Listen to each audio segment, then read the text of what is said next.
Hey hello guys, welcome back to the reality pulse. तो आज मैं डिस्कस करने वाला हूँ एक ऐसे टॉपिक को जो अब से 60 साल पहले हुआ था, किंतु 60 साल बाद आज भी हिमालय में आज भी उसका डर गूंज रहा है। क्योंकि चारों ओर कभी भी ऐसा कहा जा सकता है कि अगर प्लूटोनियम फटा तो नागासाकी जैसा या फिर उसका 1/3 मतलब विस्फोट हिमालय में हो सकता है और उसकी वजह से पूरे हिंदुस्तान पर एक खतरा है। देखिए, अब आप सोच रहे होंगे कि 60 साल पहले की खबर मैं क्यों आपको बता रहा हूं। तो देखिए, इस पर द न्यूयॉर्क टाइम ने अभी बिल्कुल एक इन्वेस्टिगेटेड रिपोर्ट जारी करी है। 13 दिसंबर को द न्यूयॉर्क टाइम ने इस पर एक बहुत ही इन्वेस्टिगेटेड रिपोर्ट जारी करी है, जो ये सिद्ध करती है कि भारत और यूएस का जो ये मिशन था चाइना के विरुद्ध, वो मिशन 60 साल पहले हुआ था और उसकी मिशन के थ्रू करीबन 1/3 नागासाकी का प्लूटोनियम हिमालय में ही खो गया था, जो कभी अगर फटता है या कहा जाता है जो चमोली दुर्घटना हुई थी अब से कुछ समय पहले, उसके थ्रू भी वो हो सकता है फटा गया हो। तो उसी से रिलेटेड, क्योंकि इंडिया एंड यूएसए इस मिशन को कहते हैं कि ये मिशन हुआ ही नहीं था, इसलिए न्यूयॉर्क टाइम ने इस पर रिपोर्ट जारी करी है। तो आइए इस पूरी रिपोर्ट को डिटेल में मैं आपको एक्सप्लेन कर लूँगा, फुली एक्सप्लेन करूँगा, कोई कन्फ्यूजन नहीं रहेगा। और अगर आप ये वीडियो पूरी देख लेते हो तो आपको इंटरस्टेलर वाला फील आने वाला है। मतलब उतना ही इसमें ड्रामा है, उतना ही इसमें साइंस है, सब कुछ है। तो बिना किसी देरी के सबसे पहले मैं आपको मैप समझाता हूँ। तो देखिए, ये है नंदा देवी हिमालय। आप देख पा रहे हैं एकदम सीधी खड़ी चढ़ाई है। मतलब ऐसा भी नहीं है कोई ऐसे ऐसे ऐसे करके चढ़ जाए, एकदम देखने में लग रहा है लेकिन ये एकदम सीधी खड़ी है कि कोई इस पर जा ही नहीं सकता। और एक ब्रिटिश पर्वतरोही हुए थे, उन्होंने तो यहाँ तक कहा था कि एक बार को नॉर्थ पोल, ये देख पा रहे हो आप मेरी स्लाइड पर पीछे है, आप यहाँ पर नॉर्थ पोल पे तो एक बार पहुंच सकते हो, किंतु आप नंदा देवी की सर्वोच्च चोटी पर नहीं पहुंच सकते, क्योंकि वो वहां जाना असंभव है। और ये कोई एक भारतीय नहीं कह रहा, इसे एक ब्रिटिश पर्वतारोही ने कहा है, ठीक है, एक माउंटेनियर ने कहा है। आइए अब देखते हैं ये कहां पर है। तो ये नंदा देवी उत्तराखंड, भारत के उत्तराखंड के चमोली डिस्ट्रिक्ट में है, ध्यान रखिएगा। इसके बराबर में यहाँ पर नेपाल है, ये आपको दिख रहा होगा, और यहाँ पर एवरेस्ट है, ये ध्यान रखिएगा। और ये भारत की दूसरी सर्वोच्च चोटी है। इससे बड़ी कौन सी? इससे बड़ी है कंचनजंगा, और वो कहाँ है? भारत के सिक्किम राज्य में, और नेपाल के साथ बॉर्डर्स उसकी लगती है। आइए इसके बारे में कुछ फैक्ट भी देखते हैं। देखिए, नंदा देवी भारत की दूसरी सबसे ऊंची पर्वत चोटी है और ये विश्व की 23वीं सबसे ऊंची पर्वत चोटी है, ध्यान रखिएगा। और अगर समुद्र तल से इसकी ऊंचाई के बारे में हम बात करें तो ये 7,816 मीटर, और फिट में अगर हम बात करें तो 25,643 फीट इसकी ऊंचाई है। ये उत्तराखंड के चमोली जिले में स्थित है और ये गढ़वाल हिमालय का हिस्सा है, ध्यान रखिएगा। एक कुमाऊं हिमालय भी है, ये कुमाऊं का हिस्सा नहीं है, ये गढ़वाल हिमालय का हिस्सा है। नंदा देवी को एक पवित्र पर्वत भी माना जाता है और इसका नाम वहां की देवी नंदा देवी के नाम पर रखा गया है, ध्यान रखिएगा, जिन्हें इस क्षेत्र की संरक्षक देवी भी माना जाता है। और देखिए, अगर आप अल्मोड़ा, मैं आपको अलग से इंफॉर्मेशन दे रहा हूं, अगर आप अल्मोड़ा जाएंगे ना कुमाऊं हिमालय में, तो वहां पर नंदा सुनंदा देवी का एक मंदिर है, और जो अपने आप में इतना सुंदर है, कुछ कहने की नहीं। और वहां से जो पूरे हिमालय का एक विहंगम दृश्य दिखता है। तो मैं आपसे कहूंगा, अगर कभी आप कुमाऊं हिमालय जाएं तो एक बार नंदा सुनंदा मंदिर जरूर होकर आएं। और देखिए, चोटी के चारों ओर का जो स्थान है उसे नंदा देवी नेशनल पार्क कहा जाता है। और सबसे इंपॉर्टेंट बात, ये एक वर्ल्ड हेरिटेज साइट है, ये ध्यान रखिएगा।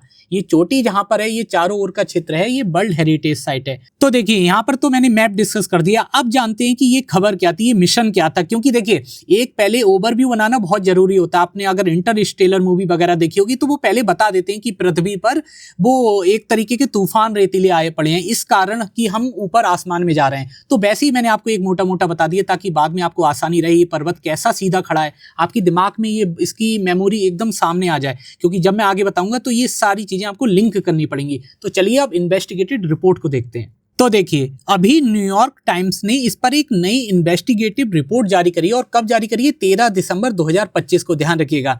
जिसमें इस मिशन के जो मूल दस्तावेज हैं उन्हें, और शामिल जो लोग थे, और उनके जो निजी नोट्स हैं, फुटेज हैं, और जो गवाहों के बयान हैं, ऐसे सबूत और विस्तृत जानकारी मतलब इकट्ठी करी है। मतलब कितनी बड़ी बात है। एक भारत में एक मिशन हो रहा है, और भारत के हिमालय में नंदा देवी पर्वत पर और वहां पर एक अमेरिकी न्यूज एजेंसी उस पर एक इन्वेस्टिगेटेड रिपोर्ट जारी करती है और भारतीय मीडिया का उसमें कुछ भी नहीं है। वो बस क्या कर रहे हैं, वो बस खबर पढ़ के एकदम से बता दे रहे हैं। उनका इतना भी नहीं है, उनके पास इतने संसाधन है कि वो इस पर रिपोर्ट जारी करते। इस वजह से क्या हुआ है, अब आते हैं वापस कहानी पर। इस वजह से ये कहानी अब फिर से विश्व स्तर पर, ये ध्यान रखिएगा, ये भारतीय स्तर पर बात नहीं हो रही है, ये वर्ल्ड लेवल पर फिर से वायरल हो रही है ये पूरी खबर। तो अब ये देखते हैं कि इसके पीछे की कहानी क्या है, मतलब ऐसी ये शुरुआत इस सब की कहाँ हुई थी। मैं आपको बताता हूँ कोल्ड वॉर एरा क्या था और किस तरीके से जो चाइना का उदय हो रहा था ना, किस तरीके से चीन का जो उदय हो रहा था और वो यूएस के लिए एक खतरा सा बन गया था। तो उस खतरे को कम करने के लिए यूएस ने इंडिया के साथ मिलकर ये मिशन को लॉन्च किया था। तो आइए कोल्ड वॉर एरा पर बात करते हैं। तो देखिए 1960 के दशक में जब पूरी दुनिया शीत युद्ध की आग में जल रही थी, किन किन के बीच, अमेरिका और सोवियत संघ के बीच, इनके बीच मतलब तनाव अपने चरम पर था। और इसी दौरान चाइना ने 1964 में अपना पहला परमाणु परीक्षण भी कर दिया, न्यूक्लियर टेस्ट भी कर दिया। कब करा? 1964 में। एक तो यूएस पहले से ही कि सोवियत संघ से मतलब घबराया हुआ था, उसके बाद अब बीच में चीन का भी उदय हो गया। कि कितनी बड़ी यूएस के लिए एक टेंशन की बात हो सकती है, बताइए आप लोग खुद ही समझ सकेंगे। और इस घटना से क्या हुआ, जब ये परमाणु परीक्षण हो गया तो इससे पूरी एशिया की जो सामरिक स्थिति है, स्ट्रेटेजिक बैलेंस है, वो पूरी तरह बदल गई। आप समझ लीजिए अमेरिका को अब क्या हुआ, अमेरिका को डर था कि चीन गुप्त रूप से सीक्रेटली परमाणु हथियारों और बैलिस्टिक मिसाइलों का एक जाल खड़ा कर रहा है। मतलब एक तरीके से वो युद्ध के लिए अपनी सारी तैयारियां कर रहा है। तो अब क्या है, यूएस को सारी जानकारियां चाहिए थी, वो हमेशा से यही करता आया है, समझ रहे हो। तो जिसकी जानकारी वो क्या कैसे करना चाहता था, बिना युद्ध के हासिल किए। क्यों? क्योंकि अगर वो चीन के साथ युद्ध में उलझा तो दूसरी तरफ सोवियत संघ दुनिया की सबसे बड़ी शक्ति बन के उभर जाएगा। तो वो कह रहा था हम युद्ध भी नहीं करेंगे और चीन किस तरीके से यार इतनी बड़ी ताकत बनना है, उसकी भी तो जानकारी जरूरी है। तो यूएस ने किसका यूज करा? भारत का। समझ पा रहे हैं? तो आइए जानते हैं कि ये रहस्यमय मिशन क्या था, ये सीक्रेट मिशन क्या था भारत और अमेरिका के बीच। तो देखिए इसकी शुरुआत अगर हम देखें ना, तो ये अमेरिका की खुफिया एजेंसी जिसे बोलते हैं हम CIA और भारत की खुफिया और सुरक्षा एजेंसियां, ध्यान रखिएगा, और भारत की सेना के बीच एक गुप्त समझौता हुआ था। ठीक है, सीक्रेट एग्रीमेंट हुआ था। यह समझौता कभी भी, ध्यान रखिएगा, कभी भी संसद में नहीं आया और ना ही जनता को इसकी जानकारी दी गई। इतना सीक्रेट मिशन था ये, कभी भी संसद में भी इस पर कोई वार्तालाप नहीं हुआ, मतलब विपक्ष ने भी कोई बात नहीं उठाई। समझ पा रहे हैं आप? इस साझेदारी का जो मूल उद्देश्य था, जो मतलब मेन एम था, वो था चीन की परमाणु और मिसाइल गतिविधियों पर नजर रखी जाए कैसे भी, वह भी बिना किसी सैन्य टकराव के। अब आप क्वेश्चन करोगे कि सर ये भी तो हो सकता है कि हम ऊपर से भी तो, आसमान से भी तो चीन के ऊपर नजर रख सकते हैं। तो ऐसी बात नहीं है, उस समय हमारी तकनीक इतनी डेवलप नहीं हुई थी कि हम उपग्रहों, सैटेलाइट के थ्रू हम किसी भी देश के ऊपर उसकी जो टेक्निकल है, एरिया है, उस पर हम नजर रख सकें। तो क्या करता है अमेरिका, मैं आपको मोटा मोटा अभी बता रहा हूँ, फिर आगे भी बताऊंगा। वो क्या करता है, देखिए हिमालय है चीन के पास, ठीक है, ये रहा चाइना, ये है हिमालय भारत का। तो यहाँ पे जो नंदा देवी पर्वत है, यहाँ से अगर हम कुछ ऐसा एंटीना मतलब वहां पर लगा दें और वहां से अगर चीन ऊपर को मिसाइल छोड़ेगा, ऐसे आप समझ पा रहे हो, तो वहां से सीधे जब मिसाइल ऊपर जाएगी तो वो हमारे एंटीना में भी कैच होगी और वहां से जो सिग्नल आएंगे वो हम दिल्ली में भेजेंगे सबसे पहले, और दिल्ली से वो सीधे जाएंगे CIA हेडक्वार्टर। समझ पा रहे हो? ये सब था। अब मैं आपको आगे बताता हूं कि नंदा देवी को ही, इस स्ट्रेटेजिक लोकेशन को ही क्यों चुना गया। तो देखिए हिमालय की जो नंदा देवी चोटी है, वो इस मिशन के लिए उसे चुना गया था, क्योंकि यह न केवल भारत की सबसे ऊंची चोटियों में से एक है, बल्कि एक ये स्ट्रेटजिक यानी कि रणनीतिक दृष्टि से भी देखें तो चीन के सबसे करीब है। ये ध्यान रखना, बेहद करीब की बात हो रही है यहाँ पर। और लगभग ये 25,645 फीट, समझ पा रहे हो आप, की ऊंचाई से चीन की मिसाइल परीक्षणों से निकलने वाले रेडियो और टेलीमीटर सिग्नल को आसानी से यहाँ से पकड़ा जा सकता है, जो आपको मैंने पिछली स्लाइड पर समझाया है। इसलिए चुना गया नंदा देवी पर्वत को कि वहां पर अगर कोई डिवाइस लगा देंगे तो वहां से चीन की कोई भी अगर मिसाइल ऊपर जाएगी तो उसका सिग्नल हमें मिल सकेगा। तो आइए, वो जो डेंजरस डिवाइस है जिसका खौफ आज भी पूरे हिमालय में गूंजता है, आज भी वहाँ के जो नंदा देवी के आसपास के गाँव हैं वो भी कहते हैं कि पूरी दुनिया आज चांद पर जा सकती है, मंगल ग्रह पर जाने का प्लान कर रही है, लेकिन उस डिवाइस को नहीं ढूंढ सकी है क्योंकि वो डिवाइस 60 साल पहले खो गया था। किसकी वजह से? एक बहुत ही रहस्यमय घटना घटित हुई थी। तो देखिए, इस मिशन के लिए, सीक्रेट मिशन के लिए जिस उपकरण का, जिस डिवाइस का चयन किया गया था, वह कोई नॉर्मल डिवाइस नहीं थी, कोई नॉर्मल मशीन नहीं थी। यह एक न्यूक्लियर पावर्ड जनरेटर था। सबसे इंपॉर्टेंट बात तो यही है यार, जो आज भी हम डिस्कस कर रहे हैं उसका भी मेन कारण ही ये है कि वो एक न्यूक्लियर पावर जनरेटर था। समझ रहे हो? जिसे क्या कहा जाता है? स्नैप 19C कहा जाता है। इस जनरेटर में अत्यधिक रेडियोधर्मी प्लूटोनियम, जिसका यूज भाई परमाणु बम जब नागासाकी पे गिरा था ना, जब वहां यूज हुआ था तो इसी का यूज हुआ था। प्लूटोनियम से भरा हुआ था जो वर्षों तक बिना रुके बिजली पैदा कर सकता था।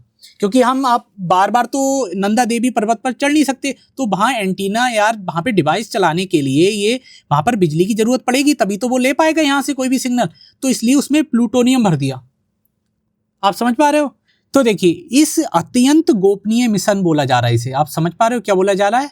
अत्यंत गोपनीय क्या बोला जा रहा है? हाईली क्लासिफाइड मिशन बोला जा रहा है। ध्यान रखिएगा, गोपनीय मिशन के लिए भारतीय और अमेरिकी पर्वतारोहियों की एक संयुक्त टीम बनाई गई थी। और इस मिशन की सबसे खास बात थी कि इसका नेतृत्व कौन कर रहा था? इसका नेतृत्व कर रहे थे प्रसिद्ध भारतीय पर्वतारोही कैप्टन MS कोहली। यहाँ पर मैं उनका फोटो भी लगा दे रहा हूँ, वर्तमान समय का और उस समय का भी, जैसे वो दिखते थे। और देखिए, टीम को दुर्गम बर्फीले रास्तों से होते हुए भारी उपकरणों को शिखर तक ले जाना, यह भी बेहद सीमित जानकारी के साथ बताया गया था। आप समझ पा रहे हो कि एक तो इतना भारी होगा वो जनरेटर, आप समझ पा रहे हो, और वो भी एक सीधे खड़े पर्वत पर आपको चढ़ना है उसे लेके, और जहां पर अनेक बर्फीले तूफान आते हैं, जहां आज तक कोई जिस पर चढ़ नहीं पाया, वहां आपको जाना है। कितना ही कठिन रहा होगा। आइए अब उस कारण की बात करते हैं जिसके कारण ये मिशन आज हम याद कर रहे हैं, जिसके बारे में आज हम ये चर्चा कर रहे हैं। देखिए फिर क्या होता है, अक्टूबर 1965 में जब टीम शिखर के बेहद करीब पहुंच चुकी थी। ऐसा नहीं है, मतलब अगर मान के चलिए ये पूरा शिखर है, ठीक है ना, और यहाँ से टीम ने चलना शुरू करा है, तो टीम यहाँ से चलते चलते चलते चलते करीबन यहाँ पर पहुंच चुकी थी। आप समझ पा रहे हैं? मैं यहाँ पर वीडियो भी लगा देता हूँ एक, यहाँ पर टीम पहुंच चुकी थी। तभी अचानक, क्या बोला है, अचानक भीषण बर्फीला तूफान आता है। मतलब जिसकी कोई, अगर मानिए कि अगर उन्हें पहले से पता होता यहाँ बर्फीला तूफान आएगा तो वो कैंप से आगे ही नहीं बढ़ते। आप समझ पा रहे हो? वो कैंप से आगे ही नहीं बढ़ते लोग। लेकिन कुछ नहीं पता था, मौसम भी सब सही था, अचानक से बर्फीला तूफान प्रकट हो जाता है। तेज हवाएं, शून्य दृश्यता, मतलब जीरो विजिबिलिटी, और गिरता तापमान इस कदर खतरनाक हो गया कि आगे बढ़ना मतलब आत्महत्या के समान था। ये समझ लीजिए, सुसाइड करने के जैसा था। इतना खतरनाक वहां पर एकदम से पूरा टेम्परेचर, पूरा मौसम ने करवट बदल ली। उसके बाद जो ये मिशन के लोग थे, जो ये पर्वतारोही थे, उनके सामने दो क्वेश्चन जन्मे, या तो लाइफ को बचाएं या वो मिशन को बचाएं। एक बहुत ही टफेस्ट डिसीजन था, टफ नहीं, टफेस्ट डिसीजन था उनकी लाइफ का ये। क्योंकि देखिए, जब ये मिशन हो रहा है 1965 में, उससे 3 वर्ष पहले, आप सबको याद होगा, एक बहुत ही बड़ी, और भारत के नज़रिए से देखें तो एक बहुत ही दुखद घटना घटित हुई थी। वो क्या होता, 1962 का चीन के साथ युद्ध में भारत की हार। आप समझ पा रहे हैं? तो भारत के लिए भी ये मिशन अपने आप में बहुत ही ज़्यादा क्रिटिकल था और बहुत ही ज़्यादा इंपॉर्टेंट था। और स्थिति की गंभीरता को देखते हुए कैप्टन कोहली, जो नेतृत्व कर रहे थे इसका पूरे का, उन्होंने निर्णय लिया कि मानव जीवन किसी भी खुफिया मिशन से अधिक मूल्यवान है। ये उस समय का तात्कालिक, इमीडिएटली वाला डिसीजन था। किंतु जो ये डिसीजन लिया, आज उसी निर्णय के कारण हर एक हिमालयवासी अपने जीवन पर खतरा महसूस कर रहा है। क्योंकि वो डिवाइस तो वहीं छोड़ दिया, किससे भरा हुआ, प्लूटोनियम से भरा हुआ डिवाइस छोड़ दिया। आप ये नहीं, आप कोई मिशन नहीं कर रहे हो। अगर वो प्लूटोनियम से भरा डिवाइस फटता है तो कहा जाता है कि नागासाकी में जितनी तबाही हुई थी उसकी 1/3 तबाही होगी हिमालय में। और अगर ऐसा होता है तो वहां से ऋषि गंगा, धौली गंगा जैसी नदियां बहती हैं जो आगे जाके मिलके दोनों एक मूल रूप से एक गंगा का निर्माण करेंगी। और गंगा के किनारे आप सब जानते हैं कि कैसे कैसे शहर हैं, काशी बसा हुआ है, आप समझ पा रहे हैं, सबसे बड़ा शहर। और ये प्रदूषण अगर पानी में मिलता है तो कितनी ज्यादा लोगों तक उनकी जान को नुकसान हो सकता है, आप समझ पाइए। ये उस समय का निर्णय था, मैं ये नहीं कह रहा हूं गलत है, आप ही बताइए क्या सही था क्या नहीं। आदेश दिया गया कि न्यूक्लियर उपकरण को बर्फ के एक सुरक्षित हिस्से में छोड़ दिया जाए और पूरी टीम तुरंत वापस लौटे, ये कह दिया गया। आप समझ पा रहे हैं कि कैसे ये पूरी घटना घटी। तो ये सबसे मतलब जिसकी किसी ने कल्पना नहीं करी थी, वो एकदम से वहां पर चीजें उपस्थित हो जाती हैं और पूरा डिसीजन जो मिशन को सक्सेसफुल बनाने के लिए करना था, वो पूरा डिसीजन एकदम से बदल दिया जाता है और लाइफ ही सबसे प्रायोरिटी में रख दी जाती है। तो देखिए उस समय तो ये लोग उस मिस्टीरियस बॉक्स को, वहीं जनरेटर को छोड़ आते हैं प्लूटोनियम से भरा हुआ। फिर क्या होता है, सबसे इंपॉर्टेंट बात देखिए, उतनी ऊंचाई पे इतना भारी बॉक्स लेने कोई इंसान तो जा ही नहीं सकता, संभव ही नहीं है। अब क्या होता है, 1966 में जब टीम दोबारा उस स्थान पर पहुंची तो वहां पर वो ना उपकरण था ना ही उसका कोई निशान था। खत्म, टाटा बाय बाय। आप समझ पा रहे हो, हम कहीं एकदम हिमालय की सर्वोच्च चोटी पर जाके कुछ रख के आए और वो चीज वहां से गायब हो गई। यही इस मिशन को सबसे ज्यादा मिस्टीरियस बनाता है। अगर आपने इंटरस्टेलर देखी होगी तो आप ये कभी तय नहीं कर पाओगे कि वो लास्ट में क्या ही होता है, मतलब वो अपने घर पे कैसे आ जाता है, कौन से डायमेंशन से होते हुए वो ऐसा कैसे अपने घर ही कैसे पहुंचता है। समझ पा रहे हो, अलग अलग थ्योरी हैं। उसी तरीके से इस मिशन के लिए अलग अलग थ्योरी बनाई गई है। मैं यहाँ पर लगातार फोटोज वीडियोज में आपके सामने लाता रहूंगा अलग अलग, इसलिए इस मिशन को सबसे ज्यादा मिस्टीरियस मिशन में से एक कहा गया। और न्यूयॉर्क टाइम की ये खबर जो इन्वेस्टिगेटेड रिपोर्ट है, ये पूरे विश्व में वायरल हो गई। और देखिए उसके बाद माना गया, देखिए अब तो मान लिया जाए ना, जो घटना घटित हो गई तो हो गई। अब क्या है, अपनी संतुष्टि के लिए माना कि वह उपकरण हिमस्खलन के साथ बह गया था और ग्लेशियर के भीतर हमेशा के लिए दब गया। ये मतलब खुद को संतुष्टि देने वाली बात है कि भैया वो ग्लेशियर के नीचे दब चुका है। अब आप समझ पा रहे हो, लेकिन इससे ट्रुथ, इससे ज्यादा सच, इससे ज्यादा और भी डरावना हो सकता है। तो देखिए इस घटना को अमेरिका और भारत दोनों देशों ने दशकों तक गोपनीय बनाए रखा। मतलब इसको गोपनीय को एक ऐसे भी बोलते हैं, छुपा कर रखा। आप समझ पा रहे हो, और हमारे हिमालय के, हमारी सरकार ने उसे छुपा कर रखा। धीरे धीरे जब गोपनीय दस्तावेज सामने आए तब दुनिया को पता चला कि हिमालय में एक परमाणु रहस्य दबा हुआ है। यही है इस वीडियो की सबसे मेन लाइन कि हिमालय में एक न्यूक्लियर सीक्रेट दबा हुआ है। भाई ये कितनी बड़ी बात है पूरे हिमालय के लिए, हम भारतीयों के लिए। और इसी के साथ अगर इस न्यूक्लियर में कोई विस्फोट होता है तो फिर ये किस तरीके से पूरी गंगा नदी, जिसके किनारे पर, आप ध्यान रखिए, जिसके किनारे पर भारत की 40% आबादी रहती है, समझ पा रहे हैं, उसे वो किस तरीके से हर्ट करेगा, वो भी अपने आप में बहुत ही चिंतनीय विषय है। तो देखिए जो मैं आपको रिस्क बता रहा हूं उसको थोड़ा मतलब स्लाइड के फॉर्म में भी देख लेते हैं, जो मैंने लिखा हुआ है। देखिए नंदा देवी क्षेत्र गंगा नदी प्रणाली का हिस्सा, ये सबसे पहले ध्यान रखिए। और विशेषज्ञों को डर है कि प्लूटोनियम का रिसाव, अगर प्लूटोनियम में रिसाव होता है तो जल स्रोतों को दूषित कर सकता है। और अगर जल स्रोतों को वो दूषित करेगा तो यहाँ मैं फोटो लगा दूंगा कि गंगा नदी के किनारे काशी जैसे बड़े शहर जो हैं उनको वो किस तरीके से हार्म करेगा।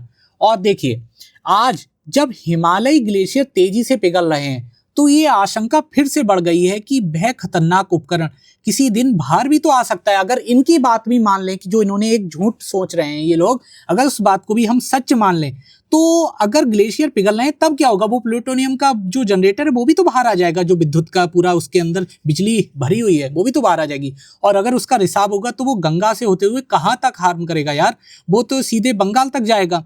तो अपने आप में ये भारत के लिए बहुत ही चिंतनीय विषय है। और इसी के साथ एक यूएस की एक परदेश की एजेंसी, एक मीडिया एजेंसी इस पर इतनी इन्वेस्टिगेटेड रिपोर्ट जारी करती है और हमारी देश की मीडिया इस पर कुछ भी बात नहीं करती है, मतलब इसे एक नॉर्मल टॉपिक बना कर रखा हुआ है। ये अपने आप में बहुत ही दुखदायी बात है। आप इस टॉपिक के बारे में क्या समझते हैं प्लीज़ कमेंट सेक्शन में बताइए। और वीडियो अच्छी लगी हो तो इसे लाइक कीजिए, चैनल को सब्सक्राइब कीजिए। मिलते हैं नेक्स्ट वीडियो में, तब तक के लिए नमस्कार।